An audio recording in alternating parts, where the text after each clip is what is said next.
In the winters leading up to the summer of 2013, we had several alcohol and weather-related deaths in Bemidji. But in the summer of 2013, leading into the fall, Bemidji pioneer journalist Justin Glaw wrote a series of articles that were a deep dive into the lives of several people living on the streets in Bemidji, many suffering from alcoholism and many having underlying untreated mental illness. Before Justin, when there would be a tragic death on our streets, there would often be a short and simple article, "Homeless man found dead under the bridge." After his series, more articles when there were tragic deaths would focus on who the person was, who he was survived by. So an article would say, John Smith attended Bemidji High School, was survived by his wife Judy, his children Jenny and Jimmy.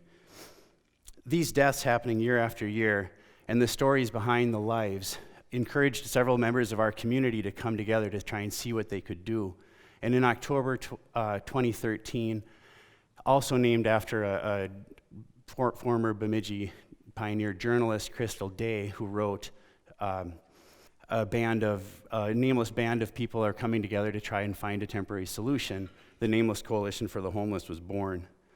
Their simple decision to cover these people as community members and not just faceless strangers shifted the mindset in our community that became the broad base of support that was necessary to build the Wolf Shelter. And the Wolf wasn't the first attempt at building a shelter that was dedicated to helping out people dealing with substance abuse and homelessness, but it was the first successful one in our community. And I would like to say quickly here that I love Bemidji. I moved here first in 1994 and lived here on and off for about 5 years, and I really couldn't wait to figure out a way to come back as a permanent resident. When I was 19, I told my mom that one of my dreams was to move back to Bemidji and to be able to open a restaurant. And 11 years later, with my business partner, Moni Schneider, I was able to make that dream a reality. And I really can't think of where else I would rather live. From my perspective, Bemidji really is the best Minnesota town, an award that we received in the last year. But that doesn't make me blind to the challenges that exist here for many people, nor am I blind to the obstacles that deny many people access to the same best town that I have access to. And I think we can all agree that as humans, we need and deserve at least one person in our lives that looks out for our welfare and cares about us. And as residents of northern Minnesota, I think that we all agree that other residents should have access to the experiences and the opportunities that make Bemidji the best Minnesota town for so many of us. Loving the town that I live in does not preclude me from seeing the challenges that exist here. Nor is it contradictory to believe that my community is a wonderful place, but also acknowledge that there are people that are denied access to those same wonderful aspects that I so cherish. One real problem in our community is that there are folks who don't have someone to care for them and don't have their basic needs met, those being food, safety, shelter, dignity, love, and hope. And there are many barriers that keep people from accessing this same best town that so many of us do. Affordable, adequate housing is becoming increasingly difficult for families of modest means to obtain. Lack of transportation impedes people from being able to access education and health care, nutrition, and even the justice system. Though there are many organizations like the BICAP and the county social services that help people to try to keep them in housing, and there's organizations like the People's Church, Servants of Shelter, the Nameless Coalition, and Village of Hope that try and help people who have lost their shelter. And there are countless other organizations that do things. There's the Battered Women's Shelter, Evergreen, the Food Shelf, the list goes on. But most of these organizations are understaffed, underfunded, overwhelmed, and truly fatigued by the scale of the need. And therefore, it's imperative that we have a community-wide effort to try and rewrite this tale of two cities that we're living right now. We cannot truly embrace our community as the best until we ensure that everybody in our community has access to what makes us best. An acknowledgement of these challenges, it doesn't make us weak. It doesn't denigrate our community, but avoiding these challenges, leaving them to others, will. But this is not a talk, I hope, to make you all feel bad. I'm hoping that I can excite you all to action. And it's not my goal either to just shower you with platitudes and fuzzy feelings about the jobs well accomplished in the past. It's only by recognizing the challenges that exist that we can engage them and find new opportunities and new ways forward. As our community grows, it's important that we ensure that all ships are rising in the current tide of prosperity and inclusion. And it's a positive feedback loop. If we can help our neighbors attain self-sufficiency, we actually lower the cost of government. We make our community more attractive to outside investment and can grow jobs. And as the late Senator Wellstone said, and I'm sure you all know this, I hope you do, we all do better when we all do better. And you don't need to be a millionaire. You don't need to control a large foundation to be able to make an impact in our community. And I've found over the years that there's nothing more powerful than a group of lay community members coming together to tackle a problem. If you look at the Wolf, the People's Church, the Village of Hope, Servants of Shelter, these groups all illustrate what a relatively small group of people can accomplish.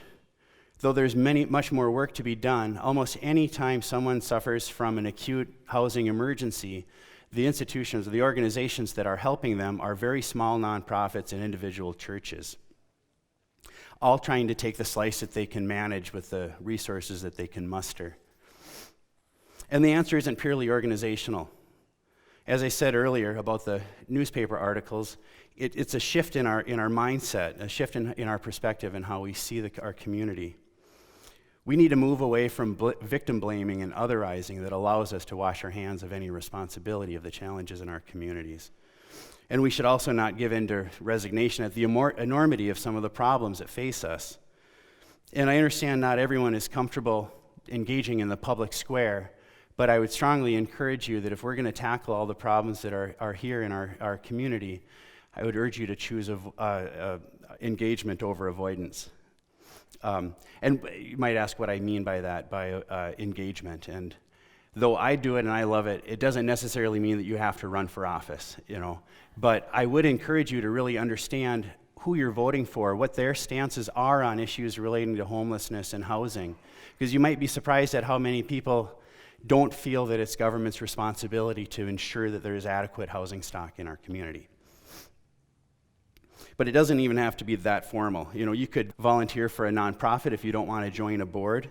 And there's other ways that you can be part of the conversation too. And one thing that I would urge you all to do is to simply say hello to people that you pass in the street or at the supermarket, especially people who may not have a physical address. I have some very strong friendships that I have made in my time working at the Wolf, and I can tell you truly that nothing is more.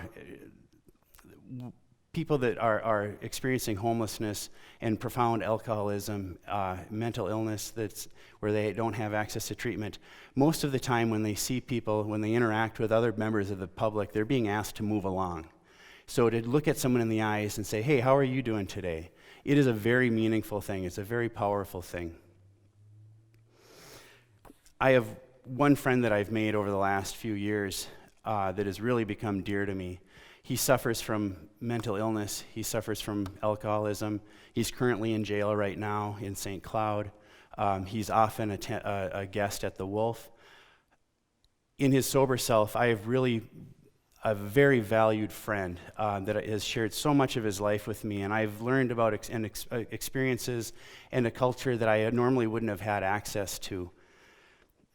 He's estranged from most of his family members, and so he doesn't have someone to sit with him in court when he's in a hearing. He doesn't have someone to visit him in jail, and he rarely even has someone to talk to him about the weather or the Vikings or just normal conversation.